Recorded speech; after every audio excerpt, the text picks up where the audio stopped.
Hi, guys. Welcome to the How I Raised It podcast, the show where you get an inside, unfiltered look at how real entrepreneurs and VCs raise capital for their businesses. I'm your host, Nathan Beckert, and today's episode is with Brad Porter of Collaborative Robotics, a startup using the power of robotics to move the world. I'm very excited about this episode because Brad is a customer of Foundersuite. Congratulations, Brad. In this episode, we discuss Brad's amazing 30-year journey in Silicon Valley and how he got to where he is today, the process and steps he uses to engage with investors, why timing matters, how to find investors with conviction, and much more. If you're tuning into this podcast to learn how to raise capital for your business, be sure to check out foundersuite.com if you're a startup or fundingstack.com if you're a VC or advisor to get an awesome collection of tools for raising capital. It includes a massive investor database, a CRM to manage a raise, a virtual data room to run due diligence, plus pitch deck hosting, investor updates, email tools, and much more. Last but not least, if you enjoy this conversation and think someone else would too, please share with them and hit that subscribe button to get all our latest episodes. Thank you. Now sit back and enjoy this chat with Brad. Welcome to How I Raised It, the podcast that goes behind the scenes with entrepreneurs who've raised capital. We uncover the tips, tricks, and techniques they use to get investors to write a check. Strap in and turn it up. Hi, welcome to another episode of How I Raise It, produced by Foundersuite.com and fundingstack.com. Today I have Brad Porter of Collaborative Robotics. How's your day going? Great. It's going great. Awesome. Well, let's jump right into it. What are you doing? Yeah, Collaborative Robotics. So we got started in May of 2022 with the vision to the world's going to have robots everywhere, right? I think Jensen just went on stage and said everything that moves will be a robot. Not sure I quite believe it, but I do believe that everything that needs to be moved around the world will get moved around by robotics and automation. But our thesis was we didn't have the right type of collaborative mobility to work in all kinds of sectors, from logistics to manufacturing, but also in hospitals, airports, stadiums. We felt like there was a different form factor we needed, not the kind of traditional single-purpose robots like an Amazon Kiva style system, but also not the complexity of a humanoid, something that can really move boxes and totes, carts around the world, kind of human scale material conveyance. And so that's what we're up to. That's what we've been building, and we're excited. We've got the first robots in the field now, and they're poised to scale up from here. Very cool. Talk a little bit about the backstory. I'll let you fill in the details, but you were at Amazon. Maybe share a little bit kind of where you got to the point of founding your own startup in this space. Yeah, I've been I'll date myself a little bit because I started my career at Netscape. So I started in the peak of the kind of Silicon Valley startup internet crazy. I mean, super, super exciting time. What was your role at Netscape? So I had a couple different roles. I worked originally on their like live 3D in the web. And then I worked on kind of early based instant messaging product called Netcaster. And then when Netscape decided that they should become an internet portal like a Yahoo or Excite at the time, I jumped over to that team very early and helped build the core dynamic web personalization engines for the powered Netscape Net Center. And just for anyone who's younger than you and I, Netscape was one of the first web browsers launched by Marc Andreessen based on work he did on the Mosaic, right? Am I getting my facts right? Yep. Yeah. So kind of the launch Marc Andreessen, who's now, of course, Andreessen Horowitz, very famous VC, but that was kind of his baby. Interesting. So that's a very cool place to start was that your first job out of college, or? That was my first job out of school. Yeah. Then Netscape was acquired by AOL, and instead of joining AOL, I joined Mike McHugh at Tell Me Networks. Mike McHugh was the CEO, John Gianandrea, now at Apple, was CTO and my boss. And I was the first engineer, fifth employee. And we were building an early cloud-based platform with speech recognition, so a lot of AI, data labeling, and answered 800 number calls for the Fortune 50, like answered hundreds of millions of telephone and did the voice automation for it. So very early in the cloud journey. That was founded in 1999. So we went through the dot-com bubble burst. People think, oh, this unicorn valuation. Tell me to try to achieve the unicorn valuation in like early 2000, right? Yeah. About 12, 15 months in. And so, the craziness we've seen in the last few years wasn't the first time. We saw that in 99, 2000 as well. But then really the rug came out from under everybody. And so tell me, we did a hard pivot on the business. The core technology for cloud-based voice calls was working, but we started selling it to enterprises. So we went from consumer to enterprise, just a big pivot. And then we just the like startup, grind it out, win those big customers, win those big deals, got to about 100 million in revenue, cash flow positive. But the smartphones were coming on. I think the iPhone came out in 2007. And so we were seeing customer service traffic shift from 800 numbers to the web and mobile devices. And so we were this growing business in a market that was starting to shrink. And so decided, best to find a home. The board and Mike ended up acquired by Microsoft in 2007 for about 800 million, which is a great exit for a pre-dot-com company. Instead of joining Microsoft, I decided to give Amazon a try. And so at Amazon, initially I led the worldwide website operations. So it kind of took my experience from NetCenter and from large scale cloud operations. And then I became the overall e-commerce platform architect, rose to distinguished engineer, was able to help bootstrap the early Alexa team from my voice recognition experience, helped bootstrap the early Prime Air drone delivery team, ran tech readiness for Amazon's first Prime Day, ripped Oracle out of Amazon's, over 3,000 Oracle instances everywhere, got that fully ripped out of Amazon's architecture. And then in 2017, there's kind of a realization that the rate at which Amazon was growing and the number of people it would need to employ was kind of unimaginably large, right? We were facing at like, a couple 100,000 employees, but the projections had Amazon going to well over 1 million employees.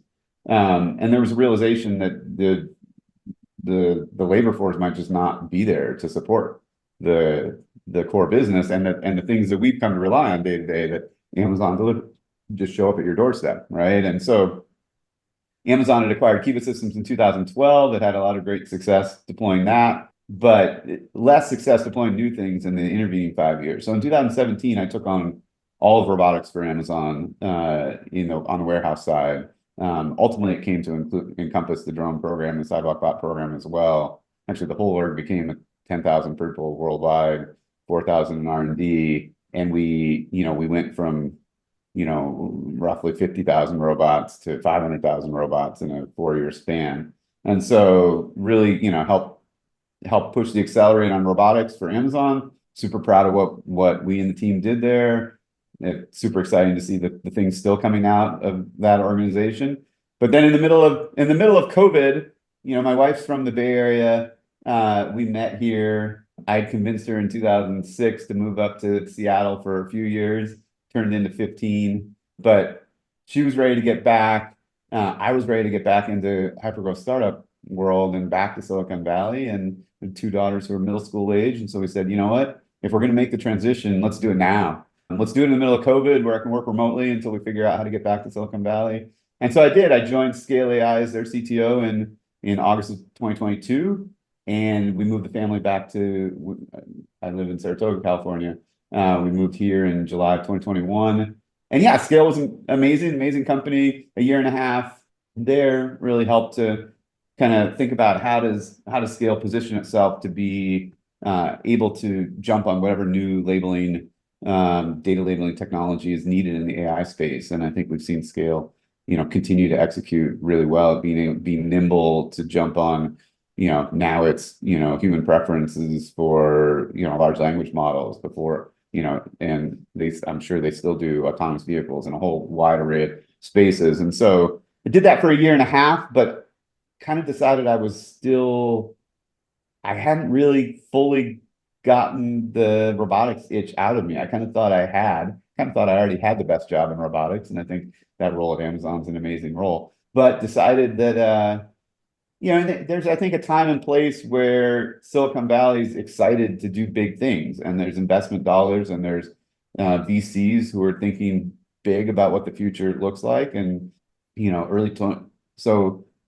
raised the seed round for Calibrate Robotics in April of 2022. That was definitely a period where everyone was still in that think big. Now, by the end of May, that had that had pivoted, but I think we're still seeing there's still capital in this ecosystem. There's still excitement to think big. Obviously, a lot of that thinking has shifted toward AI, but it's also, I think, 2 years in, people are thinking really big about robotics now as well. And so that's it's a really exciting time to be building in the kind of VC-backed ecosystem in Silicon Valley. What a cool journey. I mean, just the names on that path, right? From Netscape, Tellme, Amazon, Scale, and now Collaborative Robotics. What a cool journey. It makes me feel like my career has been very boring now. Very cool. That's amazing. A dumb question, or maybe an obvious question, but was Amazon building their own robots, or did they buy the robots? Or like, what was the combination there when they went from 50,000 robots to 500,000? How did they do that?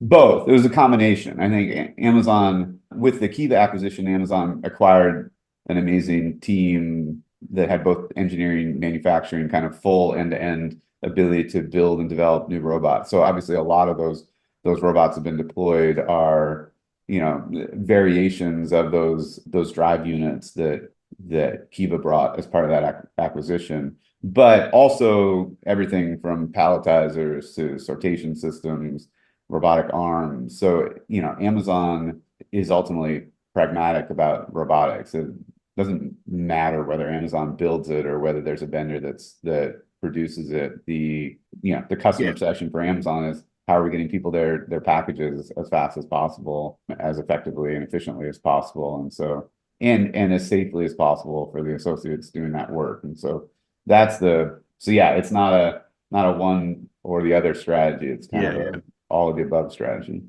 So, okay, with your startup, and I know you're a little bit stealthy, so share as much as you're willing to. You can always pass on a question as well. But what's sort of the secret sauce or magic that you're doing, and what are some potential use cases? Like, where do you envision this fitting in the universe? So some of this comes from kind of thinking a lot about humanoid robots for a while, right? And the technology is super exciting. The potential applications are really exciting. But when you really go into what is the work that needs to be done in these warehouses, in manufacturing, in hospitals, the work is often just moving things around the world, right? Moving boxes, totes, carts around the world. I mean, a lot of organizations have huge capital investments just in carts, and we don't have great automation for moving those things around in those spaces. And so humanoids seem promising, but then when you start to think about the challenges of humanoids, it's a lot of degrees of actuation. It's a balancing system, so it can,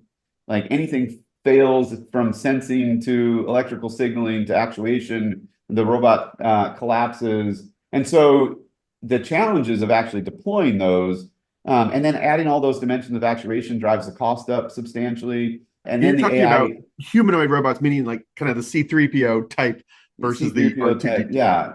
And so kind of after thinking about this for a while, we realized it was a little dissatisfying. Like, it was going to be expensive. The AI wasn't there yet. Associates weren't necessarily going to be excited about it. I mean, didn't have a super clear idea how to solve it. I think obviously bringing autonomy in makes sense, and so Amazon has Proteus investment, which is great autonomous kind of variation of Amazon's Kiva drive units. And when I started Collaborative Robotics, I was kind of looking around saying, is there anything that solves this more simply than a humanoid yet? And didn't see anything. Just still didn't see anything. And so what you have are maybe mobile autonomous carts or things like Proteus, which attach to a certain type of cart, right? There's some things in hospitals that will dock to a particular type of cart, move things around, but that isn't the flexibility you're really looking for. And so we realized we could. I mean, it took a few iterations on the various different designs and form factors, but we came to a design we really, really like, which is 4 wheels on the ground. It's holonomic motion, so it can move in any direction. but it can load and unload boxes and totes and carts from kind of the same shelving space as you are, or grab an existing cart, move it around. And now with like large language models and navigation planning, autonomy and sensing, you can actually talk to it and say, hey, take this tote down to reception, right? Say in a hospital or an office building, and the robot will say, great, and grab it and take it, right? And so, we're just seeing there's so much more you can pack into a robot, but you don't have to drive the cost and complexity nearly to the place of humanoids. So we think humanoid robots will exist in the future, but I think what we think of as cobots, which are kind of human capable robots, but not and collaborative, able to work in and around humans, but not of a humanoid form factor. We think they'll just be, orders of magnitude more cobots than there will be humanoids. And so that's the segment we're going after, and excited to be trailblazing. Very cool. Let's get into the fundraising. So you raised, well, let's start chronologically. I guess, did you bootstrap this in the early days? Did you recruit a bunch of folks from your Amazon days and, get a little team going, or kind of how did you get the wheels in motion, so to speak? Yeah, I brought two people on board right away to help found this. One was Jane Mooney, who had left Amazon previously, but had worked with me at Amazon. Her background is finance and strategy. And so her expertise was really, is this robotic solution going to pay back? Which is what ultimately matters to everybody trying to deploy robotics, particularly in commercial environments. Is the ROI there? So that's her wheelhouse and expertise, and worked with her for a number of years. So it was exciting that she was interested in. And then Steph Trifonis, he and I had worked together at Tellme. He led customer success for, I don't know, many of the Fortune 100 customers that Tellme had. And he was also ready and willing to jump into something. So I had kind of a like ready-made, scrappy, industrious, like can do anything, play any role set of co-founders on the mission. And so we went ahead and incorporated, and then I had not fundraised before myself. I've been around fundraising, right? I mean, Mike McHugh, the early seed round at Tellme. So I was like helping do the demos and things like that. Like I was, the engineer when you want the investor to pitch. Like, so I had been able to pitch to some amazing, I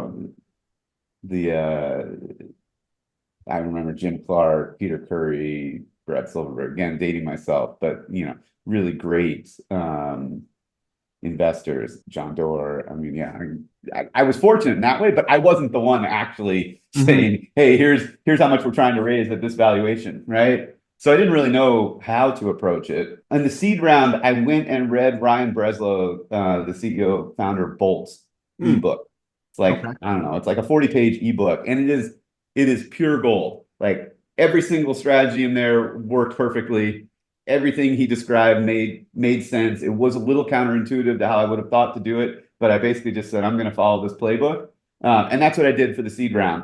And again, it was also a little bit easier in that kind of investment cycle, right? I think it took, I don't know, 2 to 3 weeks to put the deal together. And it was really just a matter of like, who am I raising from, how much? I think one of the things I did there was I went to my angel friends and basically said, hey, this is, I didn't know if we were going to do a cap safe, an uncap safe, a price round. I didn't even really know exactly how these things work. So I was learning quickly, but I basically went and said, I'm starting a robotics company. Are you interested in investing? And fortunately, I had a network of friends who were, right? And so, pretty much could have raised 2 to 3 million just directly from my network, which is, the advantage of having having been around a while and having friends who've been quite successful who believe in me and are willing to back me. So that made me feel like, all right, I've got an option. I don't even need to price this thing. I don't even need to go to seed funders.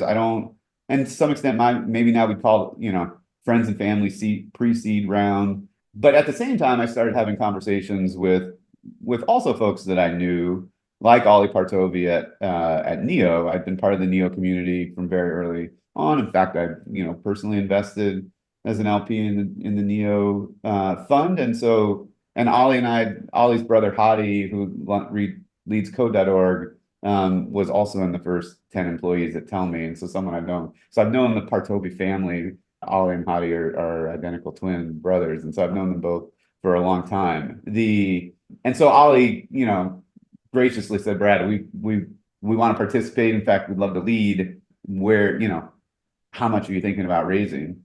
And I was just kind of dancing around. So I was talking to a few other people, trying to like hone in on how much can I raise? What is possible, right? And I think, we settled on we were going to raise 10 million on a 80 million cap safe. And so we did. Neil led that. I did have friends and family come in, a few other funds. So Khosla Ventures, Sven and I gotten to know each other when I moved back to Silicon Valley. And so Khosla came in that early round, which was amazing. 1984 VC, Calibrate VC. So a great set of VCs, along with a great set of angel investors, Jeff Wilkie from Amazon, John Gianandrea. Super excited about the people who backed us. We ended up taking a little bit more money over the summer as we kind of saw what was happening with the market. We weren't sure we were going to be able to raise. So we ended up on that 80 million cap safe, we ended up raising 11.6 and a quarter, brought in Fuel Capital and a couple other angels. And so,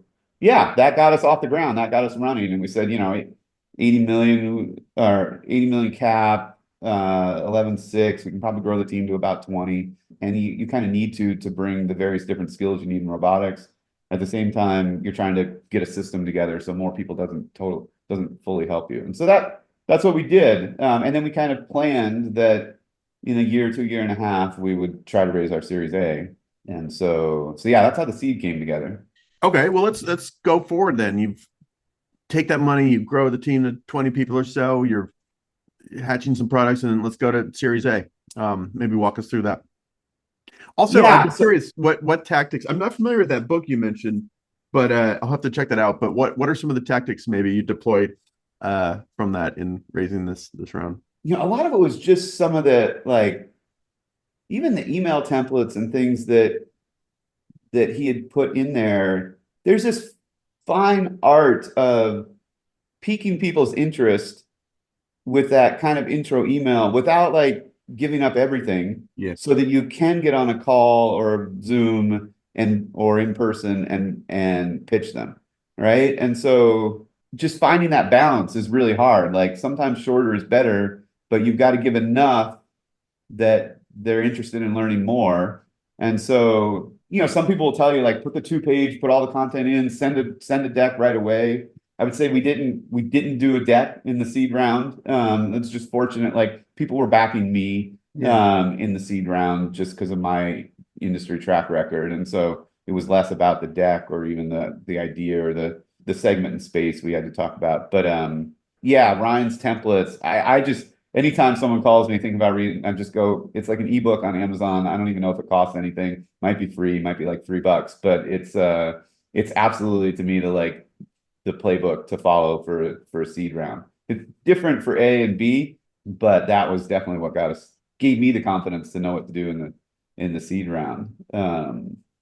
The funny thing though is if you've never started a company before and you go Google how to start a company, it tends to talk to you about fundraising. It tends to talk to you about your founding team. Paul Graham has a lot of, articles out there. They're great. YC has a bunch of things. None of them say, go hire an incorporation lawyer. It's step number one. And so actually incorporating was the one thing I couldn't figure out how to do. Google didn't have an answer for who do you, and I don't know, I guess everyone hears this word of mouth. I was I don't even know how to incorporate a company. We ended up finding a guy named Jerry Murfitt who does incorporation, fixed fee, sets it all up. He's amazing, knows exactly what he's doing. We brought on Wilson Cincini later, and they obviously wanted to scrub everything we'd done before, and they really didn't find anything that Jerry hadn't done right, which is great. But yeah, you've got to find someone who knows, who can actually tell you, is it an S Corp, a C Corp, an LLC? What does all this mean? QSBS, there's a whole bunch of stuff. What is founder preferred? There's a bunch of stuff that you actually need to decide in those early days that you have no experience with, even if you have a 20+ year career in Silicon Valley companies. So that was the harder part. Then I read Ryan's book and I'm like, okay. And then I went and had a bunch of conversations, and then the round kind of came together fairly quickly for us. So Series A, how much was that? And was that where Sequoia and Mayo Clinic came in, or what? Series A was the toughest. And we knew it was going to be tough because we saw what happened with the market in 2022 after we had raised. So we said a couple of things. We said, you know what, we need to get commercial very, very quickly. We had some customers who were willing to contract us services, but bring us revenue for helping them build their robotics transformation program. Mayo Clinic being one of the ones who asked for that. You know, initially you think, services, we're trying to build a product.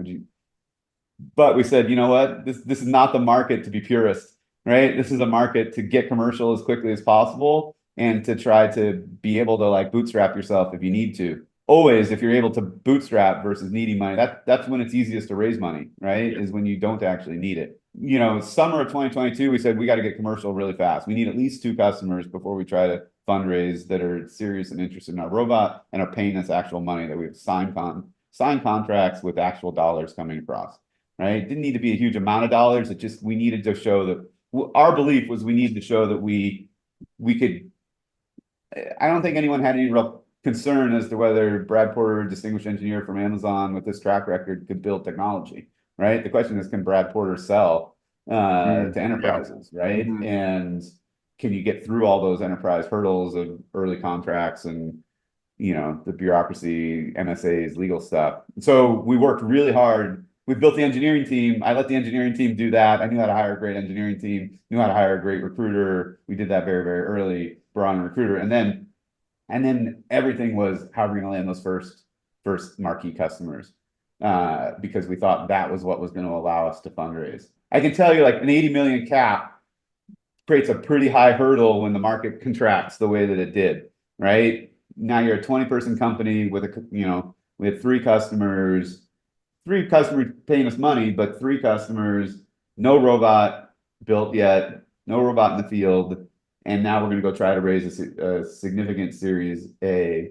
Emil Michael did all the later fundraising along with Mike McHugh at Tell Me. He then went on, obviously, to do all the $15 to $20 billion in fundraising for Uber. He's a friend and was willing to advise. And so we moved off of the Ryan Breslow seed round playbook more toward the Emil Michael Series A playbook, and we ran a process.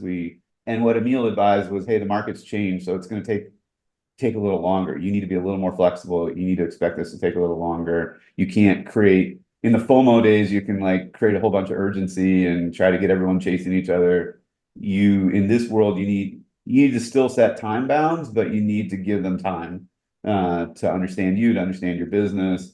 You know, obviously I had investors calling me throughout. And so we took calls. Sometimes people say, don't take calls at all. I think you do want to build relationships so that when you're pitching, you're not nervous because you've never met the person before. You kind of do feel like you've met them and you know them. Series A ended up taking 11 weeks from when we kicked off the process to when we completed, which frankly for 2023 and bringing on a new set of investors, to me, some of the most difficult 11 weeks I've been through. It felt like eternity, but by all metrics, we were fortunate that moved quickly. I think one of the tips, one of the things that, you know, and look, if you can get Emil as an advisor, do it. And he sometimes offers just calls he'll take for folks. But one of the things that I didn't understand about a process, what you're trying to do on a process is keep everybody kind of at the same pace, right? It's kind of like when you're selling a house, you want to do the broker's opens and so that hopefully multiple offers land at about the same time. Look, I don't know almost anybody who got multiple term sheets in 2023. We did get 2 term sheets, and so that gave us some flexibility. But we probably initial outreach to 20, deeper dives with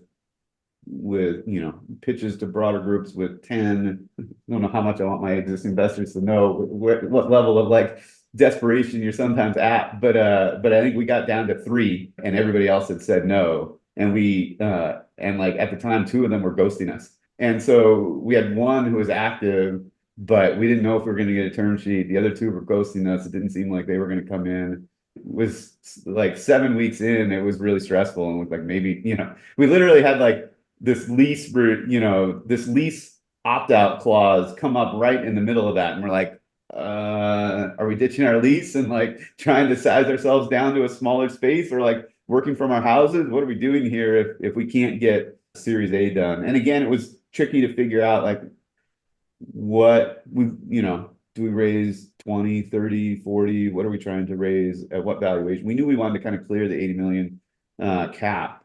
And so we did, and Sequoia led that round. Khosla again came in a great way. Sven and Vinod, David Widener have been big supporters of us all along. They haven't led one of the rounds, but they're right in there in each of the rounds, including our latest where we just raised a Series B. So that's been tremendous to have those kind of. Sometimes people tell you don't bring the anchor, big VC in on the seed round.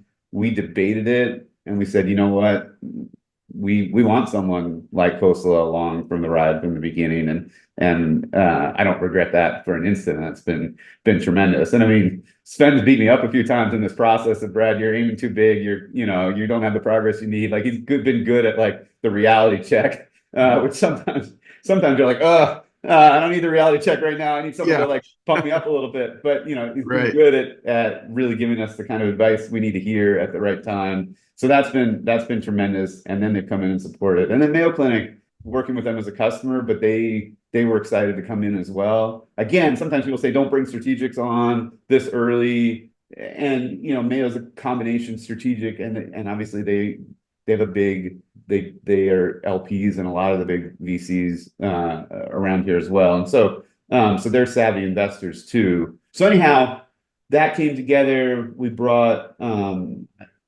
I'm realizing I need my like Rolodex of who else. I think MVP also came in on that round. And so great outcome there. We raised 30 million. We cleared our 80 million cap, and we're fueled up, but we kind of knew we wanted to raise enough money to be able to get to the other side of pilots with robotics. And so robotics, you need to build a robot, you need to get in the field, you need to see success on the other side of the pilot. That's a lot of work, a lot of capital, and a long time horizon. It can take you easily 18 to even 36 months to get through to the other side of success in pilots. So we were trying to stretch to raise enough money to make sure we could get to the other side of those pilots. We knew based on our modeling that 40 million was much more comfortable than 30 million.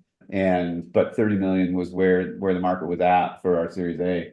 And so we took it, and then we basically just said, we brought the whole team together in offsite and showed them the financial model and explained why we're not going to like bump to 60 people right now. Like, that's not, this 30 million doesn't let us do that. This 30 million is because we got to get to the other side of these milestones, and look at these milestones we've got to hit, and they're hard, right? And so, our projection was we wanted to raise again in late 2025 with still like 9 to 12 months runway left. So we really needed to stretch that 30 million. We were disciplined with our first 11.6 as well. So, we had runway, but we knew how hard it was. So yeah, that's how the Series A happened.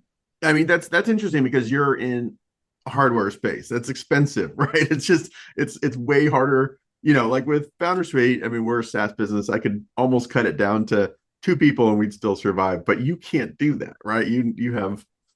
Yeah, exactly. No, SaaS is beautiful, right? And part of what we're doing at scale was setting up small internal incubator teams, trying to get to $1 million in ARR in a year, right? 3 to 5 people, and try to grow new businesses that way. Kind of internal venture studio. Amazon does similar, right? The 2 pizza team. So yeah, in a pure software world, it is nice because there's so much capital, and you can kind of wander around a little bit. The product can be wrong and you can adapt it. It's really flexible. Yeah, robotics is much harder. And it's just, there's so many ways to get stuck along the way. Okay, I won't keep you too long. Somewhere along the line, here's my shameless product plug. You got into on Foundersuite. Was that for the Series A where you're running a process? I say the words run a process probably 20 times a day, 7 days a week.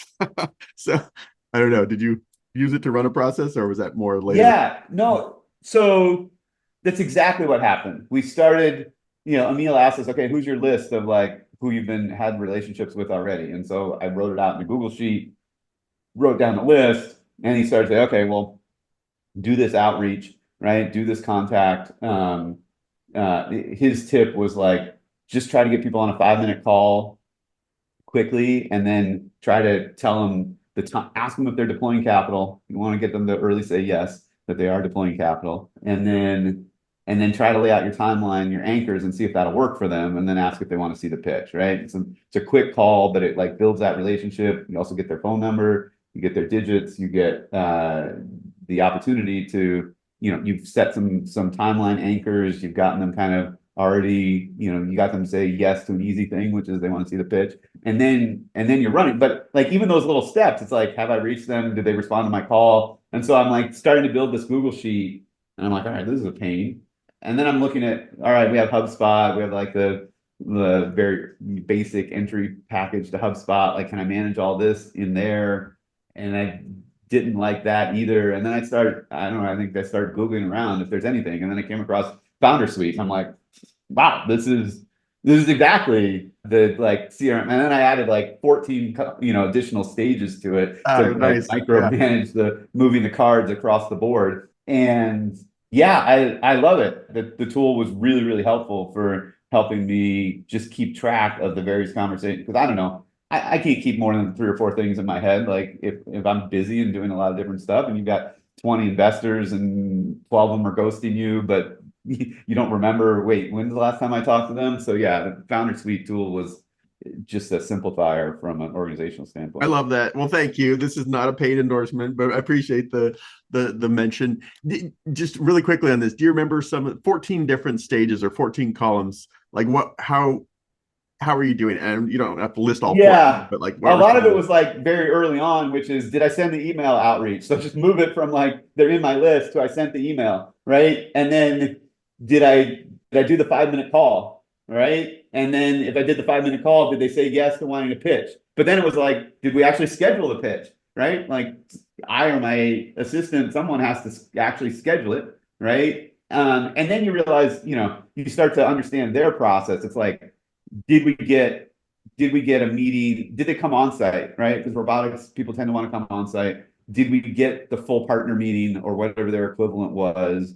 And so we just took every little stage in the process and said, have we checked that box? Have we moved them? And yeah, people stall out at various different places, and it's a classic funnel. But the tool helped me to remember, oh yeah, we haven't actually done the partner level meeting with this one, or okay, the next step is we got to try to get these guys on site if we think they're serious, and if they are serious. So yeah, that I basically just took every little step in the communication and made a different column for it, and then moved people across the board.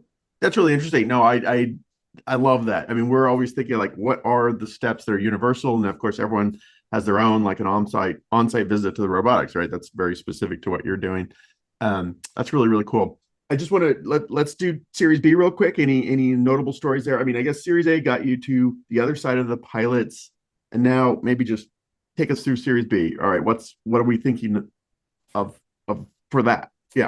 Yeah. So what happened with Series B? As I said, we weren't planning to raise a Series B until 2025. I was I was taking some intros from Series B level investors, but I wasn't really putting much priority to that. We were focused on getting our robots built, getting them out in the field. I was kind of enjoying not having to fundraise, kind of enjoying getting to focus on the product and the early customers. But what we hadn't done is we hadn't actually shown our existing investors the robot or what we were building. Like some of them invested in seed and never saw a pitch deck, right? I mean, obviously I'm sending them like quarterly updates, but I'm not putting a huge amount of the actual robot in there, because I'm careful about those things do sometimes get forwarded. Thankfully, none of our investors have forwarded any of those, so that's great. But we hadn't shown them the robot, and so. And my poor engineering team, because I'm like, look, we're going to get our robots in the field with our global logistics customer in mid-January, right? And then I want to do an investor showcase like 2 weeks later. And they're like, Brad, you're killing us, right? Like, we're just trying to get, so now we need 4 robots, we need 2 in the field, we need 2 on site. I'm like, yeah. But I'm like, it's been a year and a half. Like, we haven't shown anybody. It's more than a year and a half. Like, I gotta show my investors. Plus, I was excited about it. I'm proud of it, right? Like, we have a robot. Like, let's and it sucks to like take money from people and then just try to like not show them anything for a long time. So I'm like, all right, we finally have something really, really compelling to show. And so we set up this investor showcase. I convinced my team to go the extra mile, and I have an amazing team. So thank you to them for doing that, because it was not easy. But what happened is just, I don't know, like it was literally 5 or 6 days before that event, I started getting very big late stage companies say, hey, we'd love to meet, we'd love to chat, late stage investor. And I said, sure, good to build a relationship. We're not fundraising, but happy to build a relationship. I get on the video call with them and they brought 6 partners, right? And I'm like, all right, what's going on here, right? Why is there this level of interest in us all of a sudden from a very marquee investment group? And so I started to just do a little bit of digging around and figure out there were 2 things that had happened. One, investors like over the holidays and things had started to think about, wait, what's coming next after AI? What's AI going to enable next? And they kind of all concluded, all right, we're going to have an energy constraint and robotics is going to become feasible finally, right? And so there was all of a sudden some investor thesis that robotics was different. The previous investor thesis was capital intensive, slow, old industries, like kind of hard to build a business, big opportunity, lots of money, capital, but like hard to build a good business. And it became, oh wait, AI is going to transform all this and make it possible, and we're going to see a big surge in AI. So who are the interesting AI companies? And then obviously there was a company doing a very large fundraising round, which in the robotics space, and so that was creating a bunch of buzz and momentum too. Who was that? That's Figure AI. Figure Okay. raised a very large round recently, and so we're at, oh, okay, so there's a lot of interest in this space right now. So I remember calling Emil and I'm like, something's changed in the winds, and I think maybe I should be putting my sail up and seeing if I can raise right now. And he said, yeah, absolutely. When conditions change, you should revisit your strategy, and that makes sense. And then I called Alfred at Sequoia and said, hey, we're thinking we should fundraise now. And he said, I completely agree. And so we opened up the investor showcase to not just our existing folks, but to about 6 different firms who I'd been building a relationship with. I mean, we gave them less than like 72 hours notice that this thing was happening, but they all sent somebody. We didn't run a process in Series B. We just followed up with people after that event, and there was real interest in fundraising, and multiple folks were signaling interest in leading our round and interested in moving very quickly. So there was a little bit of a energy in the space, I would say. We pretty quickly identified that General Catalyst was the partner that we were hoping would anchor this round. I got Hemant and I actually went to MIT together, so I've known Hemant for a long time, but I reconnected with him as we were early in forming Cobot. Super impressed with him and the team, and so we talked to them quite a bit during Series A, and so they knew us pretty well, and they've been following us. When Paul and Hemant signaled they were interested in leading this, we said we would love to have you in as the leads. So yeah, we raised a $100 million round. Our existing investors all came in as well in a significant way. GC obviously came in a significant way, and then we added Bison VC, which is a newer VC group, but a very experienced group, making like high conviction, small number of very high conviction bets. And they had a lot of conviction about us, which is an amazing signal. Lux Capital, Bilal, great. They came in. Industry Ventures knew us through 1984 VC. I think they're well connected with 1984 VC, and so they what you don't realize is like a lot of these VC will have a strategy of having some investment in seed rounds and then paying attention in seed VCs and then paying attention to which of those seed companies are doing really, really well. So Industry Ventures knew about us through 1984 and came into the round. And so yeah, Bison, Lux, Industry Ventures, and yeah, round came together. We went from making this decision to the wires hitting the bank in 8 weeks. 8 weeks. All right. So we went from 3 weeks to 11 weeks to 8 weeks. So it's funny. 8 weeks. Yeah. Amazing. Yeah. Oh, everyone who's going to listen to this is going to be so envious of your time. Yeah, or pissed off at me. Yeah. I try not to, I don't really say that when people ask me for my advice. I'm like, all right, just kind of gear up for the grind. And because it is exhausting. I mean, even 8 weeks, it is exhausting. And then 8 weeks where I'm not really being able to spend time, as I probably don't want my customers to hear this, but when you're fundraising like that, it does, they talk about the distraction's real, right? And so super excited to be on the other side of that. Super excited to be, I like putting on my safety vest and being in these facilities, moving carts around and helping. And so that's my comfort zone. Pitching day in, day out is I know some people, and that's a big part of what the CEO's job is. Like I pitch candidates, I pitch customers, I pitch investors, every day. But it's fun not to be doing it, quite as many hours every day. Yeah. Amazing. I mean, congratulations on all these rounds, in particular the most recent one. All very cool. I won't keep you too much longer, but one of the questions I ask a lot of people is, if you were doing it all over again, what advice would you give your younger self? Or just more general advice for maybe robotics startup founders that we haven't covered. Anything we haven't covered here. We've covered a lot, but what else you got? Look, the process is almost set up to test your conviction in your idea and in your, like, the gauntlet that you feel like you're running, the kind of the ins and outs of being ghosted, not go, is like, it's all testing to some extent your conviction. Do I believe in this, right? Do I believe I can make it happen? And having talked to lots of other founders, like other people, the processes can be a lot harder, right?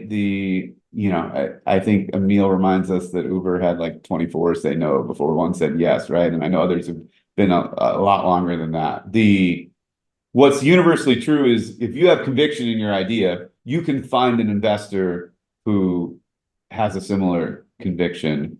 You may find a bunch of investors along the way who don't, and the really valuable ones are the ones that will tell you, either on your existing cap table or investors that you've just developed a relationship, who will tell you why they're not excited about it. Because if you have conviction and they tell you why they're not excited about it, it allows you to kind of adjust, both reflect on, am I on the right path? Maybe I need to adjust my path. Maybe I need to think a little bit differently. Maybe, or maybe there's a weakness in my pitch that I need to counter somehow, right? Maybe there's something I'm saying that I don't realize is sending the wrong signal. And those people who will just tell you honestly, yeah, you came in and you didn't seem very credible, that you understood the market very well. Well, that's either indication that, like, go study, right? Or that you're not pitching it very well, right? But the people who will tell you that are worth gold. And so you have to value that and appreciate that. But if you have conviction, you have tenacity, people do push through. I've known other robotics startups that, as I said, it will test your conviction. We're like pushed all the way up to like furloughing employees, and and they managed to get the round done and like keep themselves going. And you hear that story over and over again. And so there's just no way around. I think that's what I would tell myself, is like, this is designed to be a pressure cooker. It is designed to test your conviction. It is designed to get a lot of rejection along the way, because you're going to get rejection from customers, you get rejection from candidates. Like, it's not an easy road. But if you just keep staying the course, and if you believe in the conviction of your thing, you will get better.